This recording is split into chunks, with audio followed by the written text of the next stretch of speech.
సందేహం చూద్దామండి. అమ్మ. మధుసూదన్ ఈమెయిల్ ద్వారా రాస్తున్నారు. యోగ శాస్త్రానికి గణపతికి ఉన్న సంబంధం ఏమిటి తెలియజేయగలరు అంటూ రాస్తున్నారు. మనకి యోగ శాస్త్రము అంటే చక్రాలతోటి మొదలవుతుంది. మూలాధార, స్వాధిష్టాన, మణిపూర, అనాహత, విశుద్ధ, ఆజ్ఞ, సహస్రారాది సప్త చక్రాలు మనకి ఉంటాయి.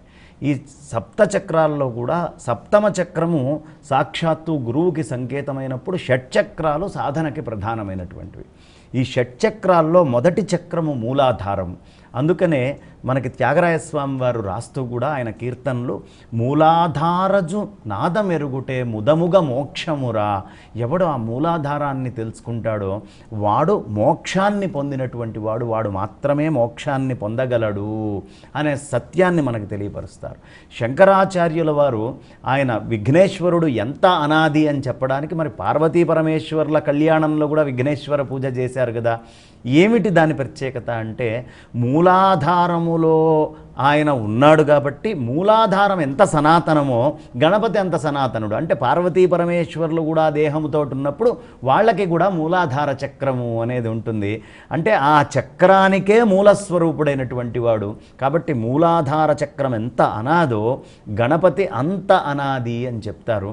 ఇవన్నీ కూడా యోగ శాస్త్రానికి సంబంధించినటువంటివి. అందుకే ముత్తుస్వామి దీక్షితార్ వారు కూడా పురాకుంభ సంభవమునివరా ప్రపూజితం త్రికోణ మధ్యగతం మురార్యాది ప్రముఖాద్యుపాసితం మూలాధార క్షేత్రస్థితం అని చెప్తారు. మూలాధార క్షేత్రములో ఉన్నటువంటి ఓ గణపతి ఎలా ఉంటుంది? అది మూలాధారం త్రికోణాకారంలో ఉంటుంది. ఆ త్రికోణాకారము పసుపు వర్ణంలో ఉంటుంది. ఆ పసుపు వర్ణము ఈ గణపతిది ఎప్పుడైనా సరే ఇందాకే చెప్పుకున్నాం కదా, వర్ణానామాద్యం కపిలహ అని కుంకుమ వర్ణం.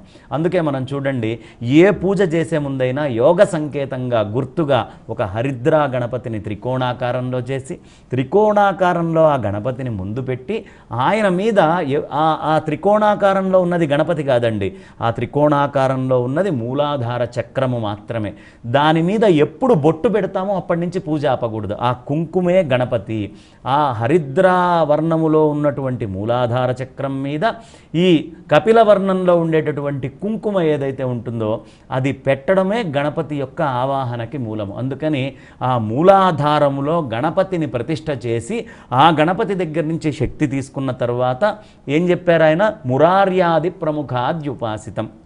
ఆ తర్వాత స్వాధిష్టాన చక్రానికి బ్రహ్మ అధిపతి, ఆ మణిపూర చక్రానికి విష్ణువు, ఇంకా పైకి వస్తే అనాహతనానికి శివుడు.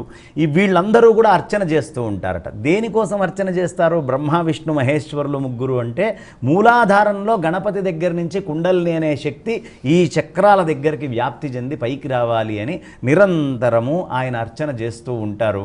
అందుకని మన శరీరము లోపల ప్రప్రథమంగా అంటే గణపతికి పూజ చేసినా ఏ దేవుడికి పూజ చేసినా మూలాధారములో కుండలిని శక్తిని పైకి తెస్తే తప్ప మిగతా ఏ దేవతలు మనల్ని అనుగ్రహించలేరు. అందుకని యోగ శాస్త్రము గణపతికి లంబీజముతోటి చక్కగా ఐరావతము, అక్కడ ఆ పూర్తిగా ఇంద్రుడి వాహనమైనటువంటి ఐరావతం కూడా అక్కడ వాహనంగా ఉంటుందట గణపతికి. కాబట్టి గణపతి సంకేతాన్ని మొత్తాన్ని యోగ శాస్త్రము, ఎవడికి గణపతి అనుగ్రహం ఉండదో వాడికి యోగాభ్యాసము కానీ యోగ శాస్త్రము కానీ వరించదు. ఎవడు గణపతిని ఆశ్రయిస్తాడో, ఎవడు గణపతిని ఆరాధిస్తాడో వాడి మూలాధార స్థానములో కుండలిని శక్తి లేవకుండా ఉండదు. కాబట్టి ఏ కార్యక్రమం చేసినా ఆదౌ పూజ్యో గణాధిపః అని చెప్పడానికి మూలాధారం దగ్గర నుంచే పైకి వెళ్ళాలయ్యా అనే యోగ సూత్రాన్ని మనకి తెలియపరుస్తున్నారమ్మా.